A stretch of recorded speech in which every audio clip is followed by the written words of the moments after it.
ಮುಖ್ಯಮಂತ್ರಿ ಕುರ್ಚಿಯಲ್ಲಿ ಕುಳಿತಿರೋದು ಟಗರು. 2028ರವರೆಗೂ ಸಿಎಂ ಕುರ್ಚಿ ಖಾಲಿ ಆಗೋದೇ ಇಲ್ಲ ಅಂತ ದಾವಣಗೆರೆಯಲ್ಲಿ ಸಚಿವ ಜಮೀರ್ ಅಹ್ಮದ್ ರಿಯಾಕ್ಟ್ ಮಾಡಿದ್ದಾರೆ. ಕುರ್ಚಿ ಖಾಲಿ ಮಾಡಿಸಲು ಯಾರಿಂದಲೂ ಸಾಧ್ಯ ಇಲ್ಲ, ಯಾಕಂದ್ರೆ ಮುಖ್ಯಮಂತ್ರಿ ಕುರ್ಚಿಯಲ್ಲಿ ಇರೋದು ಟಗರು. 2028ರವರೆಗೂ ಸಿಎಂ ಕುರ್ಚಿ ಖಾಲಿ ಆಗೋದೇ ಇಲ್ಲ, ಕುರ್ಚಿ ಖಾಲಿ ಮಾಡಿಸಲು ಯಾರಿಂದಲೂ ಸಾಧ್ಯ ಇಲ್ಲ ಅಂತ ದಾವಣಗೆರೆಯಲ್ಲಿ ಸಚಿವ ಜಮೀರ್ ಅಹ್ಮದ್ ರಿಯಾಕ್ಟ್ ಮಾಡಿದ್ದಾರೆ.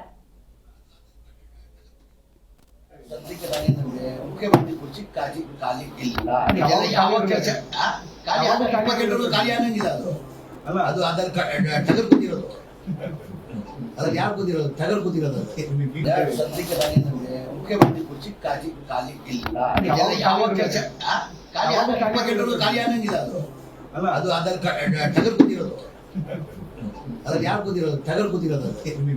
ಸದ್ಯಕ್ಕೆ ಮುಖ್ಯಮಂತ್ರಿ ಕುರ್ಚಿ ಖಾಲಿ ಇಲ್ಲ. ಯಾವ ಚರ್ಚೆ ಖಾಲಿ ಆಗಂಗಿಲ್ಲ. ಅದು ಅದರ ಟಗರ್ ಕೂತಿರೋದು, ಅದ್ರಲ್ಲಿ ಯಾರು ಕೂತಿರೋದು? ಟಗರ್ ಕೂತಿರೋದು. ಸದ್ಯಕ್ಕೆ ಮುಖ್ಯಮಂತ್ರಿ ಕುರ್ಚಿ ಖಾಲಿ ಇಲ್ಲ. ಯಾವ ಚರ್ಚೆ ಖಾಲಿ ಆಗಂಗಿಲ್ಲ. ಅದು ಅದರ ಟಗರ್ ಕೂತಿರೋದು, ಅದ್ರಲ್ಲಿ ಯಾರು ಕೂತಿರೋದು? ಟಗರ್